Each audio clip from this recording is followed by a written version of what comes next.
टिक news.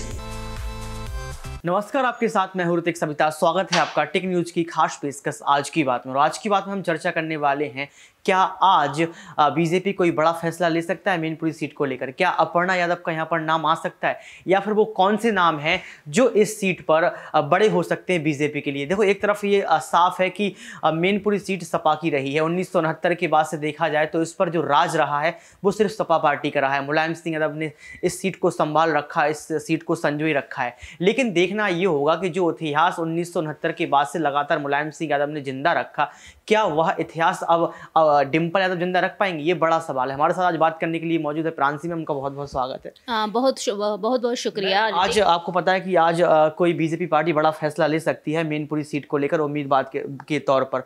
क्या आपको लगता है कि यहाँ पर अपर्णा यादव को टिकट मिल सकता है?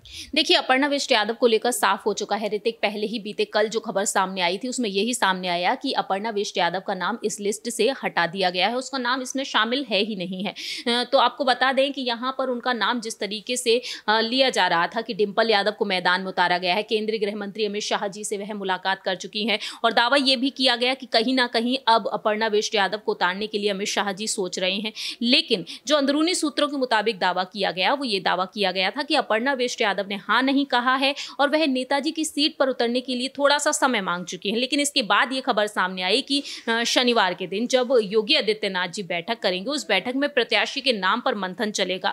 लेकिन उससे पहले ही खबर ये आ गई कि अपर्णा बिष्ट यादव का नाम बाहर हो चुका है और 3 उम्मीदवारों के नाम यहाँ पर सामने आए जो पहले भी इस सीट पर जीत हासिल करते हुए दिखाई दे। मैं आपको बता देती हूँ कि ओबीसी वोट बैंक पर अब यहाँ पर बीजेपी दाव लगा सकती है और किसका नाम यहाँ पर फाइनल होगा ये भी वक्त के साथ साथ पता चलेगा। और ओबीसी ऐसा नाम जो आपको लगता है कि इस नाम के साथ बीजेपी खेल सकती है, अगर अपर्णा यादव के यहाँ जिक्र नहीं हो रहा है तो ऐसा कौन सा नाम है जो कहीं ना कहीं? मैं आपको बता देती हूँ, यहाँ पर प्रेम सिंह शाक्य जी का नाम सामने आया है जो पहले भी जीत हासिल कर चुके हैं और उनके अलावा यहाँ पर रघुराज जी का नाम भी सामने आ चुका है। तो ऐसे में लगता है यहाँ पर एक और तीसरा नाम है। तो यहाँ पर देखा जाए इन 3 नामों को क्षेत्र में भेज दिया गया है और अब यहाँ पर ये देखना दिलचस्प होगा ऋतिक कि आखिरकार यहाँ पर किसका नाम फाइनल किया जाएगा। आपने जिक्र किया था कि ओबीसी वोट बैंकों को कहीं ना कहीं शाख संभाल कर रख सकते हैं, या फिर जो भी नाम आएगा ओबीसी वोट बैंक पर बीजेपी खेलेगी। मैं साफ तौर पर अपने दर्शकों को आंकड़ा बता दूं कि लगभग 4.5 लाख वोट जो है वो सपा पार्टी में यादव परिवारों का है।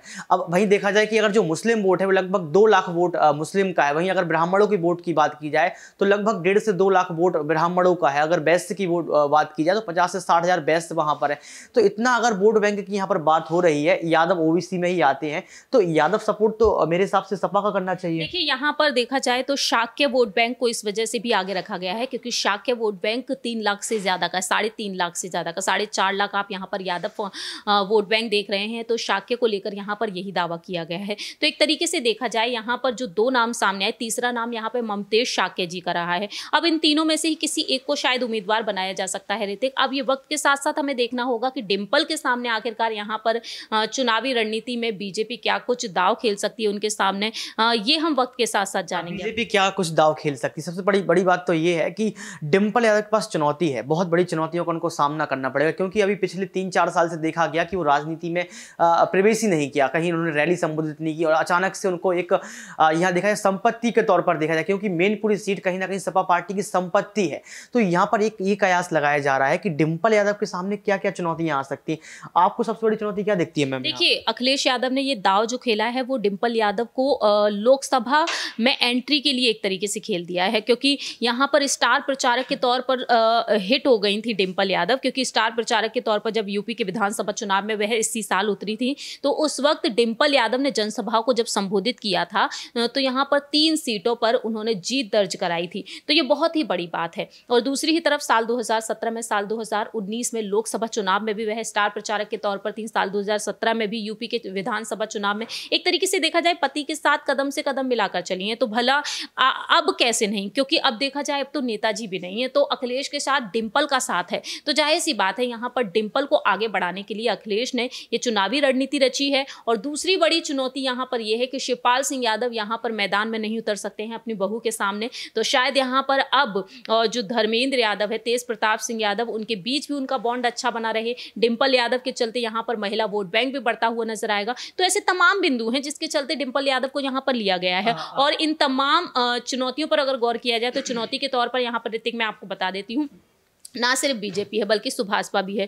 सुभाषपा की तरफ से भी प्रत्याशी को उतारा जा रहा है। प्रसपा अगर यहाँ पर शिवपाल सिंह यादव यहाँ पर अगर कदम रखते हैं तो जाहिर सी बात है एक और बड़ी चुनौती होगी। और एक सवाल यहाँ पर ये उठ रहा था कि आपने शिवपाल का जिक्र किया और 2 बार आपने जिक्र किया यहाँ पर, क्या शिवपाल चाचा नजर आएंगे अखिलेश यादव के साथ? देखिए मेदांता हॉस्पिटल में नजर आए, उसके बाद शोककुल में नजर आए, अंतिम संस्कार से लेकर जो क्रियाएं होती हैं उसमें नजर आए, और कहीं ना कहीं ये तस्वीरें साफ आ रही थी कि अब शिवपाल चाचा मतलब चाचा और भतीजी मिलकर सपा पार्टी को आगे ले जाएंगे।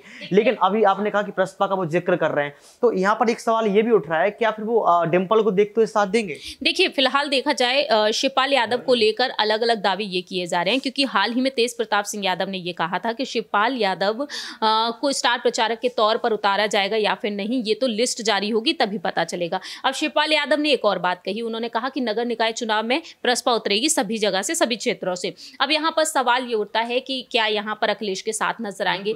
अगर अखिलेश उन्हें जिम्मेदारी देंगे, क्योंकि उन्होंने पहले कहा जिम्मेदारी मिलेगी, मौका मिलेगा तो जरूर निभाएंगे। अगर अखिलेश स्टार प्रचारक के तौर पर उन्हें मैनपुरी सीट पर उतारेंगे तो यादव वोट बैंक को काफी बढ़ावा मिलेगा, तो यहाँ पर शिवपाल उनके साथ नजर आ सकते हैं। अगर ऐसा नहीं होता है ऋतिक तो आप साफ तौर पर समझ सकते हैं, क्योंकि उन्होंने कहा है प्रसपा को वह मजबूत बनाएंगे और प्रसपा को मजबूत बनाने के लिए जरूर शिवपाल कोई बड़ा दाव खेल सकते हैं। एक यहाँ पर और सवाल लेंगे कि लगभग देखा गया कि जब से मुलायम सिंह यादव ने मैनपुरी पर कब्जा किया, जब से मैनपुरी सीट को संभाला और तेज प्रताप सिंह यादव वहां से सांसद भी रहे, तो एक चीज देखी गई कि मैनपुरी की जनता ने उनको बहुत पसंद किया। मुलायम सिंह यादव को कभी जाने नहीं दिया।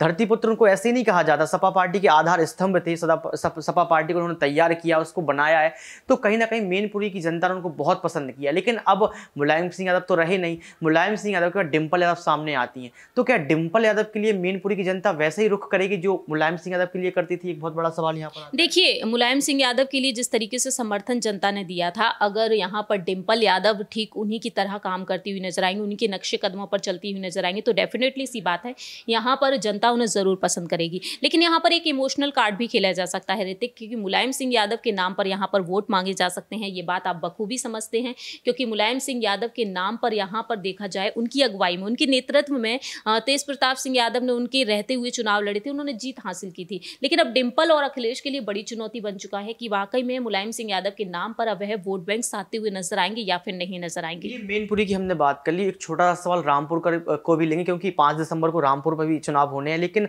आजम खान के जाने के बाद ऐसा कौन सा नाम सामने आता है जो रामपुर की सीट को संभाल कर रखता है? देखिए सपा ने यहाँ के लिए तो बोल दिया कि कौन उम्मीदवार होगा, डिंपल यादव का नाम सामने कर दिया, लेकिन रामपुर सीट अभी भी खाली है।